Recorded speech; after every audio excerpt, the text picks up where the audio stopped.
મિત્રો, આજનો વિષય ખૂબ જ મહત્વનો છે। આ વિડિયો બધા માટે ધ્યાનથી સાંભળવો જોઈએ અને વિડિયોમાં કહેલી વાતો પર જીવનમાં અમલ કરવો જોઈએ। આ વિડિયો લાખો લોકોની સોચ બદલી નાખનારો છે। તમારે તેને પૂરો સાંભળવો પડશે અને ધ્યાનથી સાંભળવો પડશે। વિડિયોનું ટાઇટલ છે પાપી લોકોને પાપ કરતા જોઈને ભગવાન ચૂપ કેમ રહે છે।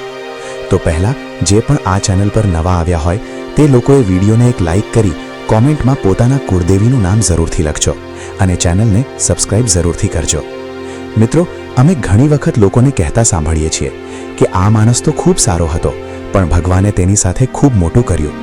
બીજો માણસ તો હંમેશા લોકો સાથે અત્યાચાર કરે છે, ભગવાન તેને ક્યારેય સજા આપતા નથી, તે તો ધન દોલતથી વધતો જ રહે છે। આખરે આ બધું ભગવાનને દેખાતું નથી કે શું? ભગવાન પોતાની આંખ સામે પાપ થતું જોઈને કેવી રીતે ચૂપ રહી શકે છે? આવું તો લોકોનો ભગવાન પરથી વિશ્વાસ જ ઉઠી જશે કે ભગવાન પાપ થતું જોઈને કેવી રીતે ચૂપ રહે છે। તો ચાલો પહેલા આ નાનકડી કહાની સાંભળીએ। દર્શન બંધુ, કોઈ ગામની વાત છે। તે ગામમાં ભગવાન વિષ્ણુનું એક ખૂબ જ સુંદર મંદિર બનેલું હતું। મંદિરની સંભાળ રાખવા માટે આ ગામનો એક વ્યક્તિ સેવક નિમાયો હતો। તે સવાર સાંજ મંદિરની સફાઈ કરતો અને બંને સમયે સ્નાન ધ્યાનથી નિવૃત્ત થઈને ભગવાનની પૂજા અર્ચના કરતો। તે માણસ ખૂબ જ ગરીબ અને દુઃખી હતો। મંદિરે આવતા શ્રદ્ધાળુઓ દ્વારા જે કંઈ દાન દક્ષિણા મળતી તેનાથી તે પોતાના પરિવારનું ગુજરાન ચલાવતો। મંદિરના પરિસરમાં કામ કરતા કરતા તે પોતાના જીવનની નિંદા ભગવાનની પ્રતિમા સામે ઊભો રહીને કરતો રહેતો। ક્યારેક ઘરની વાતો, ક્યારેક પરિવારની વાતો, ક્યારેક દુનિયાદારીની। એક દિવસની વાત છે, તે ભગવાનની પ્રતિમા સામે ઊભો રહીને શિકાયતો કરી રહ્યો હતો કે હે ભગવાન, તમારું જીવન કેટલું આરામદાયક છે। તમે તો બસ મંદિરમાં એક જગ્યાએ આરામથી ઊભા રહો છો અને લોકોની પ્રાર્થનાઓ સાંભળતા રહો છો। કોઈ તમને લાડુનો ભોગ લગાવે છે, કોઈ પ્રસાદ ચઢાવે છે, પ્રકાર પ્રકારના મિષ્ટાન અને પકવાન પણ તમને ઊભા ઊભા ખાવા મળતા રહે છે। તમારું જીવન કેટલું સરળ છે અને મારું જીવન કેટલું કઠિન છે। નાનું અમથું જીવન છે, તેમાં હજાર પ્રકારની પરેશાનીઓ પડી છે, હજાર પ્રકારની પરેશાનીઓ આવે છે। દિવસભર કઠોર મહેનત કરું છું ત્યારે કોઈ રીતે 2 વખતનું ભોજન પોતાના પરિવાર માટે જોતું પાડું છું। પાપી અને પાખંડીઓને જુઓ, દિવસ રાત ખરાબ કર્મોમાં લાગેલા રહે છે, છતાં મોજનું જીવન જીવે છે। હે ભગવાન, જો મારું જીવન પણ તમારું જેવું હોત તો મારું જીવન કેટલું સુખી હોત। આવી વાતો સાંભળીને ભગવાન રોકાઈ ન શક્યા। મૂર્તિમાંથી જ પ્રગટ થઈને બોલ્યા, તું ખોટું વિચારે છે, તું જેવું વિચારે છે તેવું નથી। દૂરથી જોતા બધાનું જીવન પોતાના જીવન કરતાં સારું લાગે છે, જ્યારે તેના વાસ્તવિક જીવનની ખબર પડે ત્યારે સમજાય કે આ તો મારા કરતાં પણ વધુ ગુજરબસર કરતું જીવન જીવે છે। તું મારા જીવનને સરળ સમજે છે, મારું જીવન તેટલું સરળ નથી જેટલું તું સમજે છે। મારે પણ ઘણી બધી વસ્તુઓ જોવી પડે છે, ઘણી વ્યવસ્થાઓ કરવી પડે છે, ઘણી ચિંતાઓ લાગેલી રહે છે। સારા સાથે સારું કેવી રીતે થાય અને ખરાબ સાથે ખરાબ કેવી રીતે થાય, આ બધું વિચારવું પડે છે। કોઈ કોઈને સતાવે છે, કોઈ પીડિતને પીડા આપે છે તો તેની રક્ષા કરવી પડે છે। મારી જવાબદારીઓને જો તું સમજી જાય તો તને મારી મહેનત વિશે પણ ખબર પડશે। ભગવાન બનવું એટલું સરળ નથી। જેમ પિતા બનીને માણસ પોતાના સંતાનોની જવાબદારી નિભાવે છે, તેમના દુઃખ સુખ, સારા ખરાબનું ધ્યાન રાખવું પડે છે, તેમ મને પણ તમારા બધાનું ધ્યાન રાખવું પડે છે। આટલી બધી જવાબદારીઓ એકસાથે નિભાવવી એટલું સરળ નથી। ભક્તે કહ્યું, હે ભગવાન, આ તમે કેવી વાતો કરો છો? તમારું કામ તો ખરેખર ખૂબ સરળ છે। જેમ તમે આખો દિવસ ઊભા રહો છો તેમ હું પણ આખો દિવસ ઊભો રહી શકું છું। આમાં શું મોટી વાત છે? ભગવાન બોલ્યા, બેટા, હું તને ફરી કહું છું કે તું મારું કામ ન કરી શકે। મારા કાર્યમાં મોટા ધીરજની જરૂર પડે છે અને મનુષ્યમાં એટલું ધીરજ નથી કે પરિણામ આવે ત્યાં સુધી રાહ જુએ। મનુષ્યની અંદર આ કમજોરી છે કે થોડું સુખ મળે તો ઘમંડથી ભરાઈ જાય છે અને થોડું દુઃખ પડે તો તૂટીને બિખરી જાય છે। તે પોતાનું ધીરજ જાળવી રાખી શકતો નથી। ભક્ત બોલ્યો, જો એવી વાત છે તો તમે મને એક દિવસ માટે તમારું જીવન જીવવા દો, પછી તમે જેવું કહેશો તેવું જ કરીશ। દર્શન બંધુ, ભગવાને તેને ઘણું સમજાવ્યો પણ તે ખૂબ જિદ્દી હતો, તેની એક ન માની। ભગવાને પણ વિચાર્યું કે ચાલો તેને એક દિવસ માટે પોતાનું જીવન આપી દો। કેટલાક લોકો પર ઉપદેશનો અસર નથી થતો। ભગવાન બોલ્યા, ઠીક છે બેટા, એક દિવસ માટે હું તને ભગવાન બનાવું છું અને તારું જીવન હું જીવું છું, પછી જોઈશું કે તું મારું કામ કેવી રીતે કરે છે। અને હા, મારું જીવન જીવવા માટે તારે કેટલીક શરતોનું પાલન કરવું પડશે. ભક્ત બોલ્યો, હે ભગવાન, હું તમારી બધી શરતો માનવા તૈયાર છું. કહો, શું છે તમારી શરતો? ભગવાન બોલ્યા, બેટા સાંભળ, મંદિરમાં રોજ ઘણા લોકો આવશે જશે, જેમાં સારા લોકો પણ હશે અને ખરાબ લોકો પણ, કારણ કે ભગવાન પર તો બધાનો જ અધિકાર હોય છે. જો કોઈ પિતાનો એક દીકરો નિકમ્મો નીકળે તો શું તે પિતા તેને પોતાનો દીકરો નથી ગણતો? એ જ રીતે સારા ખરાબ બંને મારા દીકરા છે, પણ અંતે તેમને તેમના કર્મો પ્રમાણે જ ફળ આપું છું. ભગવાન બોલ્યા, બેટા, જ્યારે તું ભગવાન બનીને મારી જગ્યાએ ઊભો થઈ જઈશ ત્યારે તને સારા કર્મ કરનારા પણ આવશે અને ખરાબ કર્મ કરનારા પણ આવશે. ત્યારે તારે ચૂપચાપ તેમની વાતો સહન કરવી અને ધીરજથી તેમની વાતો સાંભળવી અને તેમના સારા ખરાબ કર્મો જોવા. તારે પોતાની તરફથી કંઈ જ ન કહેવું, ભલે કંઈ પણ થાય. ભક્તે કહ્યું, ઠીક છે ભગવાન, મને તમારી બધી શરતો મંજૂર છે. દર્શન બંધુઓ, હવે ભગવાને તેની સાથે એક દિવસ માટે જીવન બદલી દીધું. એક દિવસ માટે તેને ભગવાન બનાવીને મૂર્તિમાં વિરાજમાન કરી દીધો અને પોતે સેવક બનીને મંદિરની સેવા કરવા લાગ્યા. તો શું જુએ છે કે મંદિરમાં એક શેઠ આવે છે અને ભગવાનની આગળ હાથ જોડીને પ્રાર્થના કરે છે કે હે ઈશ્વર, મેં કરોડો રૂપિયા લગાવીને એક ખૂબ મોટી ફેક્ટરી બનાવી છે. મને તમે એવો આશીર્વાદ આપો કે મારી ફેક્ટરી સફળ રહે. આમ વિચારીને ભગવાન બનેલો ભક્ત ચૂપચાપ ઊભો જોઈ રહ્યો. ત્યાં જ મંદિરમાં એક ખૂબ ગરીબ માણસ આવે છે. તે ગરીબ માણસ ભગવાનની પ્રતિમા સામે ઊભો રહીને કહે છે, હે ભગવાન, હું ખૂબ ગરીબ માણસ છું. આ ગરીબીમાં હું ખૂબ દુઃખનું જીવન જીવું છું. પરિવારનું પેટ પાલવું પણ મુશ્કેલ થઈ રહ્યું છે. ઘરમાં માતા બીમાર છે, તેના ઈલાજ માટે પૈસા નથી.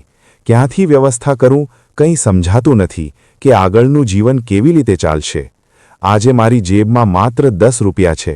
તેનાથી તો એક વખતનું રાશન પણ નહીં આવે અને માતાની દવા પણ નહીં ખરીદાય. કૃપા કરો ભગવાન, જેથી મારી જરૂરિયાત પૂરી થઈ જાય. દર્શનબંધુ, આટલું કહીને તે માણસ બહાર જતો થયો. ત્યાં જ તેની નજર પૈસાથી ભરેલા એક બટુઆ પર પડી. તેણે ઝટપટ બટુઆ ઉઠાવી લીધું અને તેમાં ઘણા બધા પૈસા જોઈને ખુશ થઈ ગયો અને ભગવાનને ધન્યવાદ આપવા લાગ્યો કે હે ભગવાન, તમે ખરેખર મહાન છો. તમે મારી પ્રાર્થના એટલી ઝડપથી સાંભળી લીધી. આ પૈસાથી હવે હું પોતાના પરિવાર માટે રાશનની વ્યવસ્થા કરીશ અને માતાનો ઈલાજ કરાવીશ. ભગવાનને ધન્યવાદ આપીને તે ત્યાંથી જ ચાલ્યો ગયો. ઉધર ભગવાન બનેલો ભક્ત વિચારવા લાગ્યો કે આ શું છે? આ ગરીબ માણસ તે બટુઆ લઈને જતો રહ્યો. એક વખત તો તેના મનમાં આવ્યું કે તેને અવાજ કરીને કહી દઉં કે આ બટુઆ તેનું નથી પણ શેઠનું છે જે તે લઈ જઈ રહ્યો છે. પણ તરત જ તેને ભગવાનની તે શરત યાદ આવી કે ભગવાને તો મને બોલવા માટે મના કર્યું છે. તેથી તે ચૂપચાપ મૂર્તિ બનીને ઊભો રહ્યો. ગરીબ માણસ જતા થયા પછી મંદિરમાં એક વ્યક્તિ આવે છે. તે ત્રીજો વ્યક્તિ એક સૈનિક હતો જે 1 મહિના માટે યુદ્ધ પર જઈ રહ્યો હતો. તે મંદિરમાં ભગવાનને પ્રાર્થના કરવા આવ્યો હતો કે તેની યાત્રા સુરક્ષિત રહે અને 1 મહિના પછી સુરક્ષિત ઘરે પાછો આવે. તે સૈનિક પ્રાર્થના કરી રહ્યો હતો ત્યાં જ તે જ શેઠ પોલીસવાળાઓ સાથે મંદિરમાં દાખલ થયો, જેનું પૈસાથી ભરેલું બટુઆ મંદિરમાં ખોવાઈ ગયું હતું. પોલીસવાળાઓએ તે સૈનિકને પકડી લીધો અને તેને પકડીને લઈ જવા લાગ્યા. આ વાત ભગવાન બનેલા ભક્તને બિલકુલ પચી નહીં, કારણ કે તે સૈનિક તો બિલકુલ નિર્દોષ હતો. બટુઆ તો તે ગરીબ માણસ લઈ ગયો હતો. ભગવાન બનેલા ભક્તને પોતાની સામે અન્યાય થતો જોવો પસંદ ન આવ્યો. તે ભગવાનની શરત યાદ કરીને ચૂપ રહેવા માંગતો હતો, પણ તે અન્યાયને મૌન જોઈ શકતો નહોતો. તે જાણતો હતો કે તેના ચૂપ રહેવાનો અર્થ એ કે એક નિર્દોષ માણસને સજા થઈ જશે.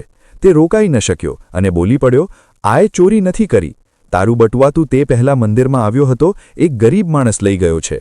હું ભગવાન છું અને મેં બધું જોયું છે.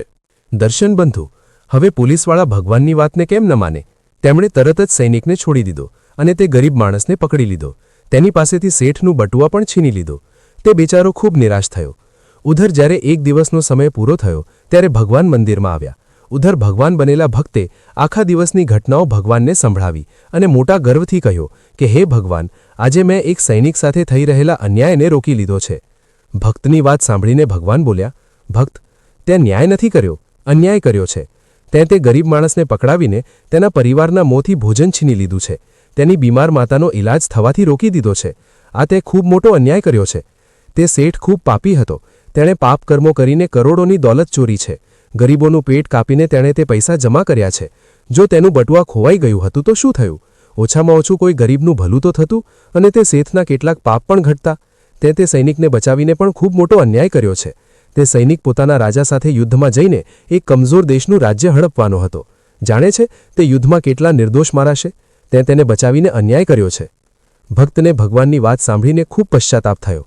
બોલ્યો, હે ભગવાન, હું તો એ જ જોઈ રહ્યો હતો જે મારી આંખ સામે થઈ રહ્યું હતું. તેની પાછળની સાચી વાત કંઈક બીજી હશે તે હું જોઈ શકતો નહોતો. બોલ્યો, હે ભગવાન, દુનિયાને તમે જ ચલાવી શકો છો, કારણ કે તમે જીવનના દરેક પાસાને ખૂબ સારી રીતે જુઓ છો અને કાર્ય કરો છો. તમે જે કરો છો તે સારું જ કરો છો. ખોટા તો અમે છીએ જે જીવનની વાસ્તવિકતા સમજી શકતા નથી અને તે પહેલાં જ તમારા પર દોષારોપણ કરવા લાગીએ છીએ. જ્યારે આપણી સાથે કંઈક ખોટું થઈ રહ્યું હોય અથવા આપણા હિસાબ મુજબ કંઈ ન થતું હોય ત્યારે આપણે પોતાનું ધીરજ ગુમાવીને ભગવાન પર કટાક્ષ કરવા લાગીએ છીએ, તેમને દોષ આપવા લાગીએ છીએ. આપણે એ સમજતા નથી કે આપણી સાથે થઈ રહેલા ખોટા કાર્યમાં પણ ભગવાનની કોઈને કોઈ યોજના છુપાયેલી હોય છે, જે આગળ જતાં આપણા માટે હિતકારી સાબિત થઈ શકે છે.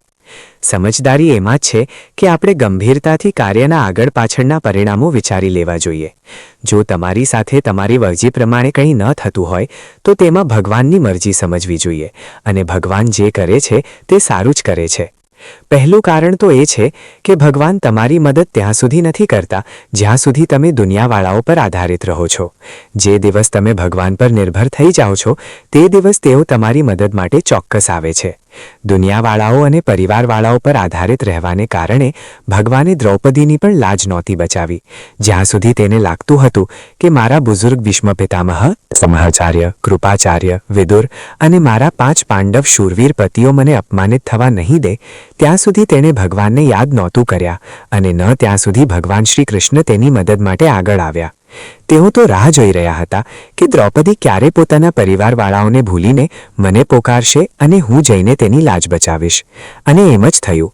પરિવારનો આધાર છોડીને દ્રૌપદીએ અંતમાં ભગવાન કૃષ્ણને સમર્પિત થઈને તેમને પોકાર્યા. ત્યારે ભગવાને તેની લાજ બચાવી. બીજું કારણ એ છે કે ભગવાન પ્રારબ્ધ કર્મ પણ જોઈને ચાલે છે. ભગવાનને સમર્પિત થઈને ચાલો તો તમારું ક્યારેય ભગવાન બળું નહીં થવા દે. દર્શન બંધુ, આ કહાની તમને પસંદ આવી હોય તો વિડીયોને લાઇક કરજો અને ચેનલને સબસ્ક્રાઇબ કરજો. મળીશું આગલી કહાનીમાં નવા જ્ઞાન ચર્ચા સાથે. તમારા બધા દર્શકોને ખૂબ ખૂબ આભાર.